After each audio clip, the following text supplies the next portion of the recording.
Assalamualaikum warahmatullahi wabarakatuh. Alhamdulillahi rabbil alamin wa bihi nasta'inu ala umuri dunya waddin. Wassalatu wassalamu ala asyrafil anbiya'i wal mursalin sayyidina wa maulana Muhammadin wa ala alihi wa sahbihi ajma'in. Rabbi shrah li sadri wa yassir li amri wa hlul 'uqdatam min lisani yafqahu qawli. Qalu subhanaka la ilma lana illa ma 'allamtana innaka antal 'alimul hakim. Bapak Ibu yang dirahmati Allah Subhanahu wa taala dan anak-anakku semuanya, Masya Allah tambah banyak ya. Mudah-mudahan istiqomah ya sampai mudik ya anak-anak, sholat di masjid berjamaah. Mudah-mudahan. Pertama kita bersyukur kepada Allah Subhanahu wa taala atas segala nikmatnya yang telah diberikan kepada kita semua. Alhamdulillah kita semua bisa berwajah hadir di masjid dalam keadaan sehat walafiat, yaitu dalam rangka untuk beribadah kepada Allah Subhanahu wa taala setelah kita melaksanakan sholat subuh berjamaah, dan kita lanjut dengan kajian kitab Nasrul Ibadah. Namun karena momennya bulan Ramadan, insya Allah yang disampaikan tentang ya amaliyah atau amal apa yang harusnya kita lakukan di bulan suci Ramadan, ya tentu terkait dengan keutamaan keistimewaan bulan suci Ramadan. Saudara salam, mudah-mudahan kita tercurahkan kepada junjungan kita Nabi besar Muhammad Sallallahu Alaihi Wasallam, kepada para keluarganya, para sahabatnya, dan seluruh umatnya. Mudah-mudahan kita istiqomah dalam menjalankan sunnah-sunnahnya. Amin ya rabbal alamin. Bapak Ibu, anak-anakku semuanya, oleh Allah Subhanahu wa taala. Sebagaimana tadi disampaikan, insyaallah akan disampaikan tentang keistimewaan bulan suci Ramadan. Kita tahu bahwa bulan suci Ramadan yang begitu istimewa, dan pekan kemarin sudah kita singgung di antaranya yaitu keistimewaan dalam bulan suci Ramadan. Di bulan suci Ramadan yang penuh dengan keistimewaan ini, maka sudah sejatinya kita betul-betul memaksimalkan diri untuk berinteraksi dengan bulan suci Ramadan. Nah, salah satu interaksi kita dengan bulan suci Ramadan yaitu dengan mengetahui nama-nama lain dari bulan suci Ramadan. Para ulama menyebutkan bahwa bulan suci Ramadan itu punya banyak nama lain. Ada Syahrus Siyam, bulan berpuasa. Di bulan inilah kita diwajibkan berpuasa. Ada juga Syahrul Qiyam, bulan Qiyamul Lail, sebagaimana yang sudah kita lakukan setiap hari di malam pada isya sholat tarawih salah satunya. Ada juga sholat tahajud dan lain sebagainya. Ada juga Syahrul Jihad, bulan jihad, di mana di bulan inilah terdapat sejarah-sejarah jihad ya, yang tertulis di mana sejarah umat Islam. Di bulan ini banyak peristiwa-peristiwa jihad yang sudah dialami oleh Rasul dan para sahabat. Ada juga Syahrul Quran, bulan Al-Quran, karena di bulan ini bulan Al-Quran diturunkan oleh Allah Subhanahu wa taala. Syahrul Ramadan alladzi unzila fihi al-Quran hudan lin-nasi wa bayyinatin minal huda wal furqan. Juz berapa Iqbal? Juz 2. Surat apa Iqbal? Surat Al-Baqarah ayat 185. Bulan Ramadan yang di dalamnya diturunkannya Al-Quran, hudan linnas, sebagai petunjuk bagi manusia, bukan hanya umat muslim tapi seluruh manusia. Ternyata petunjuknya yaitu Al-Quran. Al-Quran. Hudan linnasi wa bainatin minal huda wal furqan, dan penjelasan-penjelasan dari petunjuk itu dan pembeda antara hak dan yang batil. Jadi di bulan inilah di mana Al-Quran pertama kali diturunkan. Maka Bapak Ibu jamaah dirahmati Allah Subhanahu wa taala, interaksi kita dengan bulan suci Ramadan ya, sesuai dengan nama lain dari bulan suci Ramadan, kita ambil yang satu aja dulu. Kalau kita bahas dari Syahrul Siyam ya, Syahrul Qiyam dan seterusnya, kita ambil dari Syahrul Quran saja, bulan Al-Quran. Maka interaksi kita dengan Syahrul Quran ini yaitu dengan memperkuat interaksi kita dengan Al-Quranul Karim. Interaksi pertama dengan Al-Quran dengan memperbanyak membaca Al-Quran. Alhamdulillah, sebagaimana yang sudah kita lakukan bersama di bulan Ramadan, senantiasa ada target harian kita. Begitu juga anak-anak, begitu ya Fadil ya, Fras, harus ada target murajiah atau target tadarus, khususnya di bulan suci Ramadan. Memperbanyak membaca, terus juga mentadaburi, mempelajari apa yang ada dalam Al-Quran.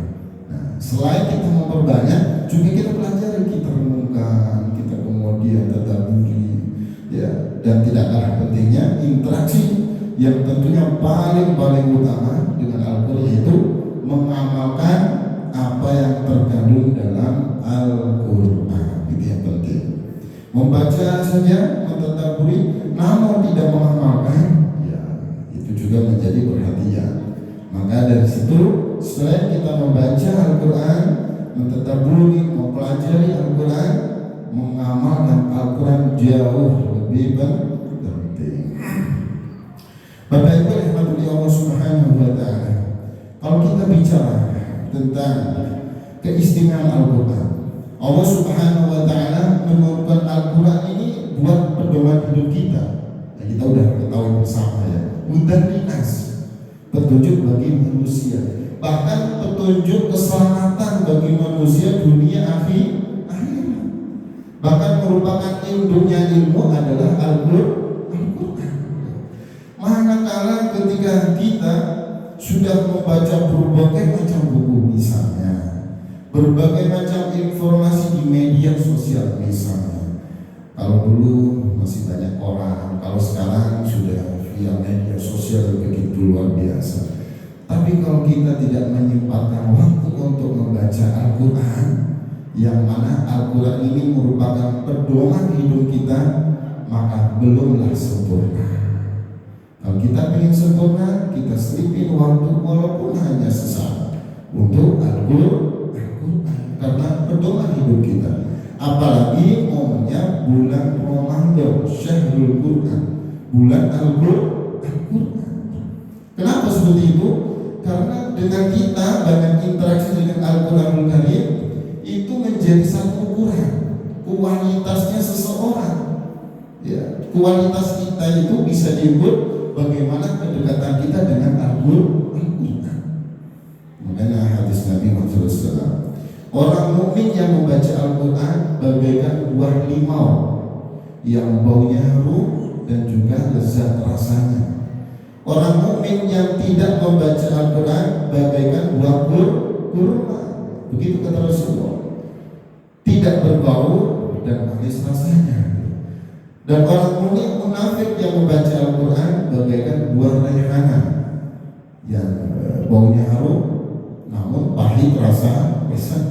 Orang munafik yang tidak membaca Al-Quran bagaikan buah handala yang tidak berbau dan juga pahit rasanya. Muttafaqun alaih, hadis sahih. Jadi kalau kita ingin masuk kepada hamba yang berkualitas, sebagaimana tadi disebutkan oleh Rasulullah, diperumpamakan seperti buah limau yang baunya harum. Nah, bagaimana ketika kita melihat sesuatu yang ada daya tarik pada diri kita, misalnya ada tanda-tanda bahwa sesuatu atau dalam hal ini itu buah belum kita rasakan aja sudah kita nikmati dari kehamilannya, itu luar biasa. Apalagi selain baunya harum dan juga lezat rasanya, manis rasanya, istimewa sekali. Seakan-akan zahir batin betul-betul sudah terjaga. Artinya ada daya tarik yang spesial di situ. Jadi memang itulah sebagai bahan atau barometer gitulah ya, kita untuk bisa manusia yang lebih berkualitas untuk bisa menyempatkan waktu untuk membaca Al-Quran. Walaupun kita masih terbata-bata membaca Al-Qurannya, namun jangan salah, justru dengan kita terbata-bata terus kemudian kita semangat belajar, semangat membaca Al-Quran, pahalanya malah dapat dua. Selain pahala dari kita baca Al-Quran, dapat pahala juga dari kita sudah sungguh-sungguh belajar Al-Quran. Luar biasa. Jadi inilah bagian daripada yang harus kita perhatikan di bulan suci Ramadan, di mana Syahrul Quran ini, di bulan Al-Quran yang sudah seharusnya kita maksimalkan interaksi kita dengan Al-Quran.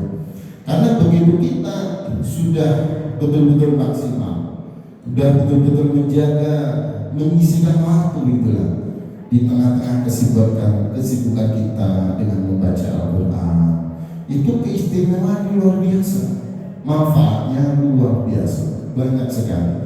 Di antaranya kalau kita perhatikan betul-betul dari orang-orang yang sudah menjadi bagian daripada Ahlul Quran gitu ya, hidupnya akan terasa tenang, hidupnya akan terasa tenang, damai gitu. Kenapa? Ya karena memang terus zikir Allah. Karena baca Al-Quran itu bagian daripada zikrullah, zikir kepada Allah. Ala bidzikrillahi tatmainnul qulub. Ingatlah dengan zikir hati itu menjadi tenang. Jadi ketika kita dilanda satu masalah, problem, satu apa yang menjadikan hati kita gundah, gelisah, sedih, kita bisa cari obat melewati Al-Quran. Karena wa nunazzilu minal Qur'ani ma huwa shifaa wa rahmatun lil mu'minin. Begitu kata Allah. Kami turunkan dari Al-Quran sesuatu yang menjadi penawar, obat dan rahmat bagi orang-orang mukmin. Makanya ketika sahabat Ibnu Mas'ud radhiyallahu anhu, ketika beliau didatangi oleh seorang laki-laki, dia berkata, wahai Ibnu Mas'ud, berilah aku obat yang berupa nasihat agar penyakit yang aku rasa ini cepat hilang, cepat sembuh. Begitu. Terus sahabat Ibnu Mas'ud kembali bertanya, memang penyakit apa yang kau rasa, yang kau derita? Aku itu berhari-hari ini terasa sedih, gelisah, galau, banyak masalah gitu. Sampai-sampai tidur pun gak nyenyak, makan pun gak nikmat gitu. Sampai harinya itu selalu gelisah, sedih, seperti gak ada pandangan masa depan begitu gitu. Oh, kalau itu yang kau rasa, maka bawa dirimu ke 3 tempat, kata sahabat Ibnu Mas'ud. Ke 3 tempat. Nah, tempat yang pertama, datangilah orang atau majelis ilmu, majelis Al-Quran. Luar biasa. Jadi pesan dari sahabat Ibnu Mas'ud yang pertama, kita diberitakan untuk datang ke majelis ta'lim. Kita diberitakan untuk datang ke majelis Al-Quran. Ta'lim itu kan belajar ilmu, induknya ilmu adalah Al-Quran. Dan di situ tentunya akan menghadirkan rahmat Allah, anugerah Allah, ya. Bahkan malaikat-malaikat ikut serta mendoakan. Jadi itulah yang kemudian menjadikan hati kita tenang dengan kita datang ke majelis ilmu, majelis ta'lim. Bahkan di dalam kitab Ihya Ulumuddin ini diterangkan keutamaan datang di majelis ilmu itu tentu lebih baik daripada sholat 1000 rakaat, takziah 1000 kali, jenguk orang sakit 1000 kali. Saking istimewanya kita datang di majelis taklim, majelis ilmu. Sampai sholat 1000 rakaat, kira-kira siapa yang kuat mau sholat 1000 rakaat? Ya, kelasnya santri yang selalu belajar aja belum tentu kuat, ya, bukan belum tentu lagi kalau 1000 rakaat ya. Tapi luar biasa, jenguk orang sakit 1000 kali gitu. Ya. Terus kemudian berkunjung ziarah itu 1000 kali. Ternyata itu semua dikalahkan dengan keistimewaan orang yang datang ke majelis taklim. Majelis ilmu itu ya dapat menghadirkan rahmat Allah, anugerah Allah, sehingga hati menjadi tenang. Ya.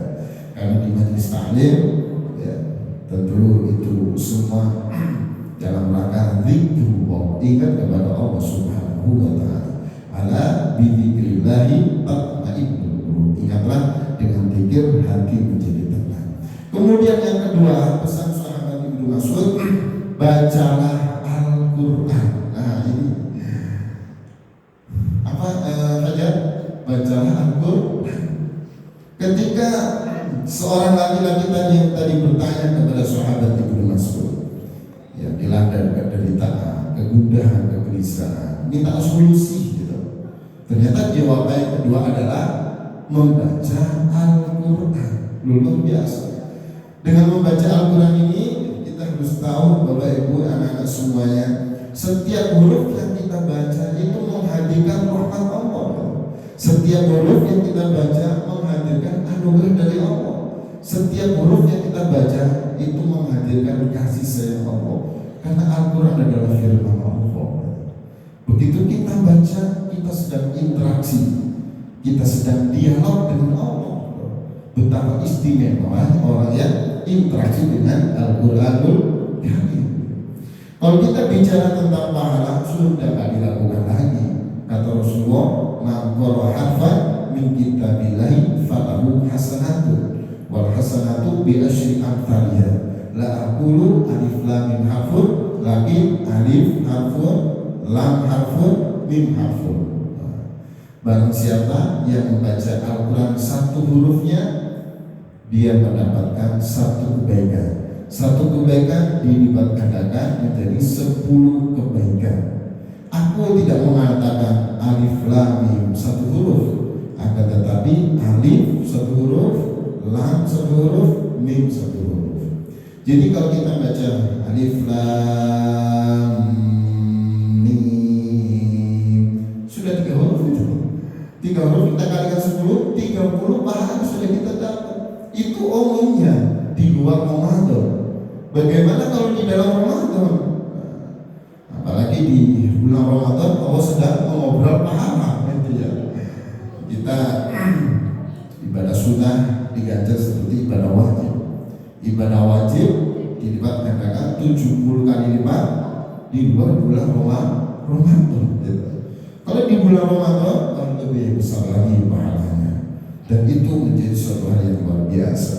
Jadi 10 kebaikan dari satu huruf yang kita baca dari Al-Quranul Karim, itulah bagi kita yang senantiasa membaca Al-Quran. Tidak bisa diremehkan lagi. Kalau dalam kitab Tabi'ul Wafili diterangkan, man qara'a harfan min kitabillahi falahu bihi wa la yuridul ajra falahu bihi hasanatun. Man qara'a harfan fi sholati wa huwa yuridul ajra falahu bihi hasbin bikul harfin mi'atu hasanatin. Man qara'a harfan man qara'a harfan min kitabillahi fi ghairi sholatin wa huwa yuridul ajra falahu bihi harfin hasan asyru hasanatin. Luar biasa. Jadi ketika kita membaca Al-Quran, barang siapa yang membaca Al-Quran di dalam sholat, ya, dan dia mengharapkan ridho dari Allah, pahala dan begitu seterusnya, maka baginya di setiap hurufnya 100 kebaikan, mi'atu hasanatin, levelnya lebih tinggi. Makanya ketika kita sholat tarawih, sudah berapa huruf yang kita baca mengikuti imam. Sholat-sholat seperti sholat subuh, sholat maghrib, isya, dan sholat-sholat yang lain, itu kalau kita jumlah hurufnya kira-kira ada berapa huruf gitu. Terus kemudian kita kalikan 100, berapa jumlah pahala. Kita kalau ngitung pahala nggak repot gitu ya. Yang penting kita itu pengen ibadah untuk mengejar ridhonya Allah. Bagi orang yang ma'rifat itu, li'annaha ma'arifi rabbuhu la tawabu wa la jannatu. Ya, karena apa? hamul arifi ats-tsanau. Cita-cita orang yang ma'rifat itu yaitu memuji Allah, hanya memuji, bukan mencari pahala, bukan mencari ini, bahkan doa pun makhluk Allah yang ada dalam pujian. Terima kasih Allah, walaupun lagi sedih, lagi gelisah, banyak masalah, apalagi banyak kenikmatan, selalu ada pujian kepada Allah. Terima kasih Allah. Itu orang ma'rifat. Karena dia karena sesungguhnya cita-cita orang ma'rifat hanyalah Tuhannya, la thawabu wa la jannatu, bukan pahala, bukan juga surga. Yang dicari hanyalah Allah. Kalau pahala surga itu hanya Allah ya. Allah mau ngasih pahala, alhamdulillah. Nggak ngasih ya. Tapi kalau orang yang dicari ridho Allah, pasti itu pahala, surga dan ikut kan gitu. Dan itulah yang kemudian kita akan capai kalau itu pahala yang kita dapat dari interaksi kita dengan Al-Quran begitu banyaknya. Karena hitungannya per huruf ya, Bapak Ibu yang mengatakan Allah, hitungannya per huruf, begitu istimewa. Setiap huruf dilipat gandakan, setiap huruf dilipat gandakan, dan begitu istimewa. Dari situlah maka benar kata sahabat Ibnu Mas'ud, kalau kita lagi dilanda sebuah kesedihan, maka salah satu obat yang harus kita lakukan yaitu dengan membaca Al-Quran. Karena itulah bagian daripada kita untuk senantiasa mendekatkan diri kepada Allah Subhanahu wa Ta'ala. Terus kemudian kata sahabat Ibnu Mas'ud yang ketiga, dengarkan lantunan ayat-ayat suci Al-Quran. Nah, luar biasa. Ternyata mungkin ketika kita di rumah bisa kemudian kita putar murotal kita, kemudian kita bisa dengarkan anak kita yang sedang membaca Al-Quran. Mungkin anak-anak bisa mendengarkan ayah ibunya membaca Al-Quran gitu. Mungkin kita mendengarkan suara-suara lantunan ayat suci Al-Quran, mungkin dari toa masjid misalnya, dari toa musola, dari zikir mana, dari kegiatan acara mana, sambil kita merenung, menyimak, itu luar biasa. Dan itu ternyata ada efek kemudian bisa menenteramkan hati kita, jiwa kita. Majistama syai'an min kitabillahi wa huwa yuridul ajra falahu bikul harfi hasanatan. Begitu kata di dalam kitab Tabi'ul Wafid. Barang siapa yang mendengarkan lantunan ayat-ayat suci Al-Quran wa huwa yuridul ajra, dia mengharapkan pahala. Ya, kalau ridho sudah pasti ridho Allah yang diharapkan. Maka bagi dia satu hurufnya diganjar satu kebaikan. Dengarkan saja sudah dapat kebahagiaan pahala. Jadi anak-anak pas lagi tadarus, habis sholat tarawih, ya nanti gantian kalau anak-anak santri liburan nanti ganti ya, aska, naruh, seperti ini. Gantian tadarusnya ya, habis tarawih nggak boleh bu, siap ya, ya siap ya belajar, walaupun hanya sebentar ya belajar begitu. Nah itu kalau kita dengarkan luar biasa. Makanya Rasulullah SAW pada suatu malam pernah pulang sampai rumah itu hingga larut malam, hingga jauh malam begitu. Sehingga Sayyidah Aisyah istri beliau itu bertanya, wahai Rasulullah, dari mana aja engkau hingga pulang sampai larut malam? Ya mungkin ditunggu sama istri beliau, kok nggak pulang-pulang gitu ya. Ya mungkin seketika itu ketika Rasulullah mau beranjak pulang, ternyata ya, sesuai jawaban beliau, aku baru saja selesai mendengarkan bacaan Al-Quran dari Abu Musa Al-Asy'ari. Ketika beranjak pulang, melihat ada Abu Musa baca Al-Quran, didengar, disimak, seperti itu. Ternyata sampai beliau pulang jauh malam pun itu karena selesai menyimak, mendengarkan lantunan baca ayat-ayat suci Al-Quran yang dilantunkan oleh Abu Musa Al-Asy'ari. Itu Rasulullah luar biasa. Bagaimana kemudian manfaatnya bisa menenteramkan jiwa kita, ya, dengan kita hanya sekedar mendengarkan Al-Quran. Apalagi kalau kita mau membacanya. Apalagi yang lebih hebat lagi, kita mau mentadabburinya, mempelajarinya, dan harusnya kita semua bisa mengamalkan isi kandungan Al-Quran. Itulah yang kemudian menjadikan kita kalau kita berharap sebagai orang yang berdagang gak pernah merugi seperti itu. Dalam surat Fatir, innal ladzina yatluna kitaballahi wa aqamus shalah wa anfaqu mimma razaqnahum sirran wa alaniyatan yarjuna tijaratan lan tabur liyuwaffiyahum ujurahum wa yazidahum fadlin innahu ghafurur syakur. Sesungguhnya orang-orang yang membaca Al-Quran, nah ini luar biasa ya. Mudah-mudahan anak-anak jadi tambah semangat membaca Al-Quran ya. Apalagi kalau kita bicara tentang menghafal Al-Quran, nah, luar biasa ya. Jadi sesungguhnya orang-orang yang baca Al-Quran dan mendirikan sholat dan menginfakkan sebagian hartanya, yarjuna tijaratan lan tabur, mereka mengharapkan perdagangan yang gak pernah merugi. Jadi ketika kita baca Al-Quran, kita sedang berdagang yang gak pernah rugi, artinya terus menerus beruntung gitu. Terus menerus ada keuntungan. Kalau kita berusaha bisnis dan lain sebagainya, mungkin ada masanya yang kita rasakan adalah kemudian kerugian ya, atau mungkin keuntungan dan begitu seterusnya. Tapi kalau kita baca Al-Quran, itu seperti kita lagi berdagang ya, seperti kita lagi berbisnis, nggak pernah rugi, untung terus. Itulah salah satu kunci kalau kita ingin seperti orang yang berdagang nggak pernah rugi. Kira-kira jadinya semakin kaya sudah pasti, semakin makmur sudah pasti gitu. Dari sisi duniawinya gitu ya, apalagi dikuatkan dengan keimanan ya, semangat ibadah ya, kemudian orientasinya untuk akhirat, tidak untuk dunia. Wah, itu luar biasa karena tak pernah rugi, untung terus. Nah, itulah keistimewaan orang yang membaca Al-Quran. Yarjuna tijaratan lan tabur liwafiyahum ujurahum, Allah menyempurnakan pahala bagi mereka. Wa yazidahum min fadlin, dan Allah menambah keutamaan anugerah bagi dia. Jadi kita itu kalau rajin baca Al-Quran, pahala sudah pasti ya. Terus kemudian anugerahnya sudah pasti Allah akan tambah.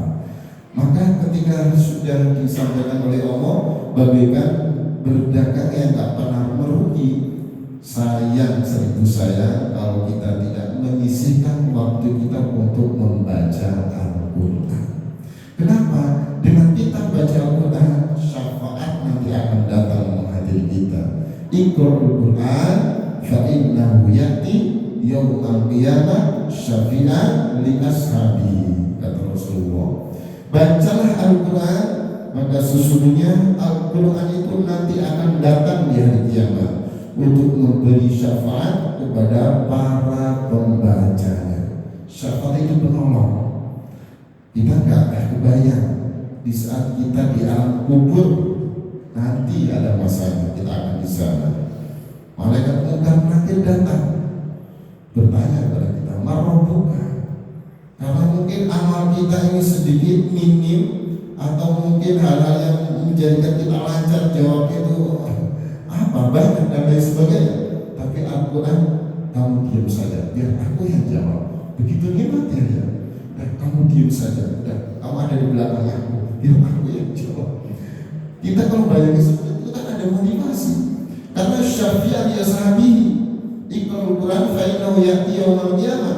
Hari kiamat itu, hari kiamat sugro, ada hari kiamat kubro. Hari kiamat sugro, hari kiamat kecil, ya kita mati itu bagian daripada hari kiamat sugro. Hari kiamat kubro, alam jagat hancur semuanya, itu kiamat besar. Ketika hari kiamat itu kemudian kita yang senantiasa baca Al-Quran, Al-Quran akan datang untuk memberi syafaat, penolong bagi kita. Sudah, kamu diam saja dan ngumpet di sini. Bahasa sederhananya kita seperti itu. Biar aku menyelesaikan semuanya. Biar aku yang tanggung jawab, biar aku yang jauh. Levelnya malaikat sama Al-Quran jauh gitu ya. Ya tentu ya itu nggak sebanding gitu. Artinya apa?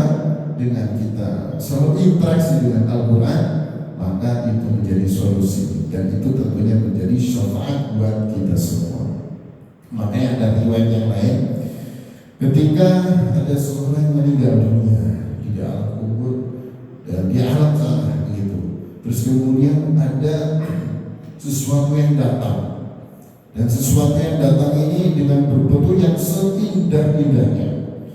Nah, sang mayit kaget, kamu ini siapa? Aku gak pernah melihat kamu seindah ini selama aku hidup di dunia. Padahal dia adalah orang soleh, padahal dia orang baik. Saya gak pernah selama hidup aku melihat seindah kamu. Terus kemudian ditanya, apakah engkau adalah aku? Tapi sebelumnya dia jawab dulu, aku adalah dulu yang engkau sanjung-sanjung ketika di dunia, dulu yang engkau selalu baca ketika ada di dunia, dulu yang engkau selalu bersamai ketika ada di dunia.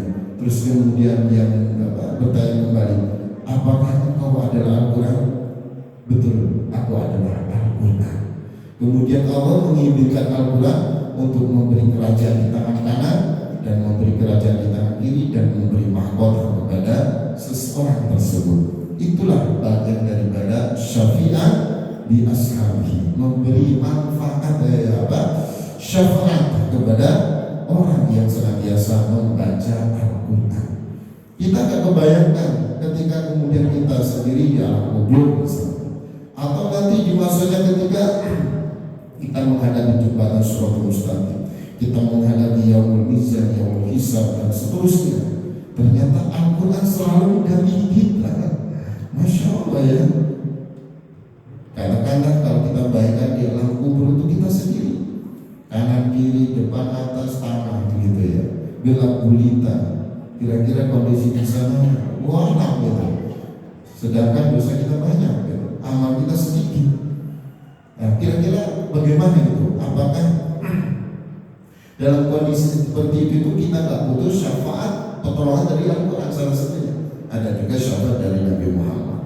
Dan tentunya kalau kita bicara syafaat kan, tapi secara khusus dalam hadis Nabi Iqra'ul Quran tentang bab membaca Al-Quran itu luar biasa. Syafaat dari Al-Quran itu sudah pasti ada gitu.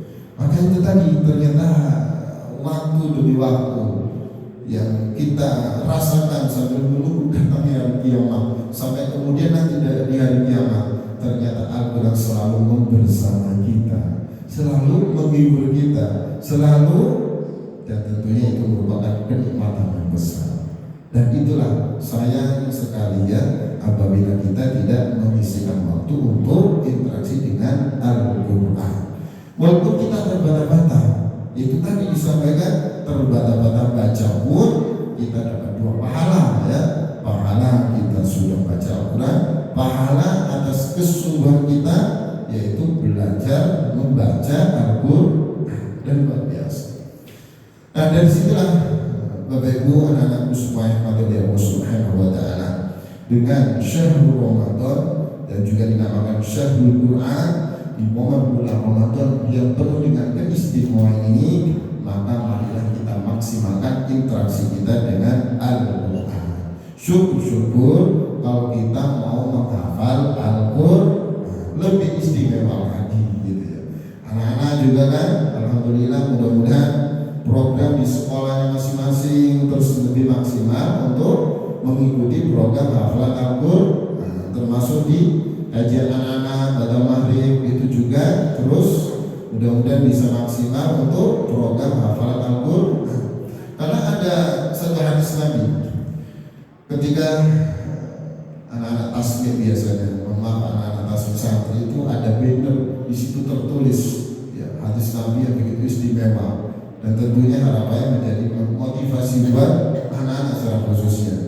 Itu anak yang senantiasa menghafal Al-Quran, yang hafal Al-Quran menjaga halal haramnya, ternyata semua orang nanti itu diberi keistimewaan, kelebihan, kemuliaan untuk bisa mengajak 10 anggota keluarganya yang sudah dipastikan masuk neraka.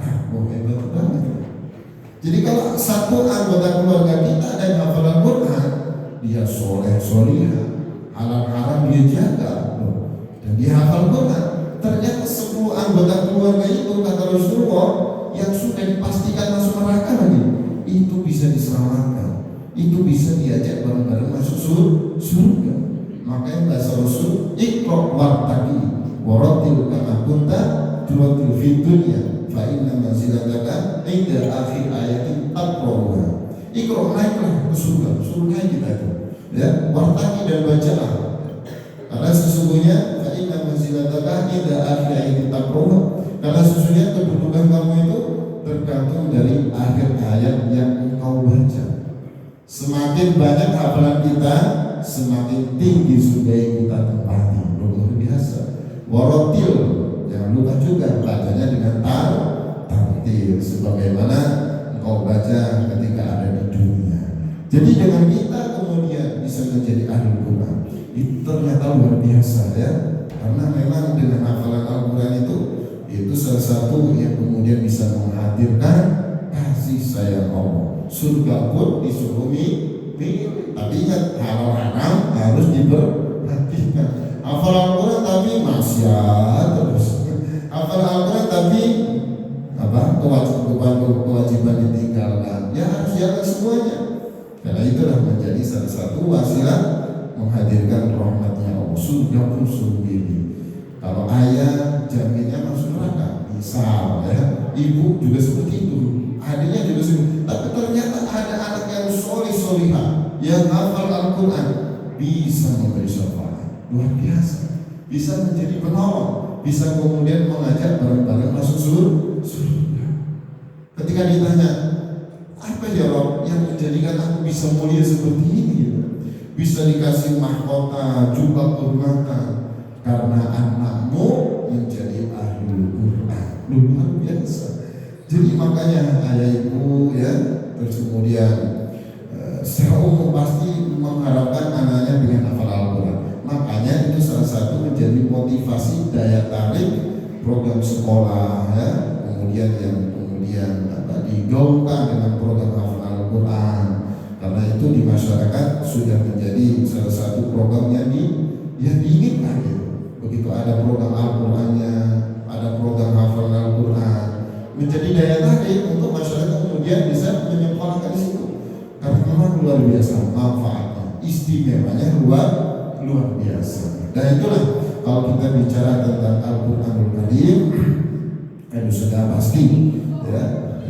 Kalau kita bicara tentang keutamaan, kemuliaan, keistimewaan itu panjang ya. Dan mungkin karena waktunya sudah waktunya istirahat gitu ya, mungkin bisa dilanjutkan di pertemuan berikutnya. Namun memang kalau kita bisa ambil kesimpulan dan sebesarnya dalam penyampaian pada batas subuh ini, Syahrul Ramadan bagian daripada Syahrul Quran. Oleh karena itu, marilah kita manfaatkan segala waktu yang ada untuk senantiasa mentargetkan tadarus kita. Ya, yang punya hafalan berarti mentargetkan murojaah kita. Mudah-mudahan dengan kita tarbiyah dengan mengkhususkan program Al-Quran ini di bulan-bulan berikutnya, Syawal dan seterusnya, kita sudah terbiasa hari-harinya selalu membaca Al-Quran, walaupun hanya beberapa menit, walaupun yang kita baca hanya beberapa halaman saja. Tapi yakinlah dengan kita membaca sekian halaman, sekian menit, itu akan menjadi penolong bagi kita. Hadisnya tadi sudah disampaikan, Iqra'ul Quran fa innahu ya'ti yaumil qiyamah syafi'an li ashabihi ya. Bahkan tadi kalau kita bicara itu kan rahmat ya, apa syifa wa rahmat ya. Wa nunazzilu minal Qur'ani ma huwa syifa wa rahmat. Penawar itu tadi salah satu contohnya yang dialami oleh seorang laki-laki yang mengadu kepada sahabat Ibnu Mas'ud, bagian daripada orang. Belum rahmat Allah. Kalau kita bicara Allah hadirkan Al-Quran untuk rahmat bagi kita, kalau kita bicara rahmat luas ya, kalau kita sampaikan di waktu-waktu yang tentu sangat terbatas, ya mudah-mudahan bisa kita sambung kembali di pertemuan berikutnya. Namun sepertinya di pertemuan berikutnya sudah nanti kita adakan kembali di bak lebaran, mudah-mudahan bisa istiqomah. Mungkin itu untuk kajian pada pagi hari ini, mudah-mudahan bermanfaat dan tentunya mudah-mudahan menghadirkan ridhonya Allah Subhanahu wa taala untuk kita semua. Kurang lebihnya mohon maaf. Mari kita tutup dengan hamdalah dan doa kafaratul majlis. Alhamdulillahirabbil alamin. Subhanakallahumma wa bihamdika asyhadu an la ilaha illa anta astaghfiruka wa atubu ilaik. Wassalamualaikum warahmatullahi wabarakatuh.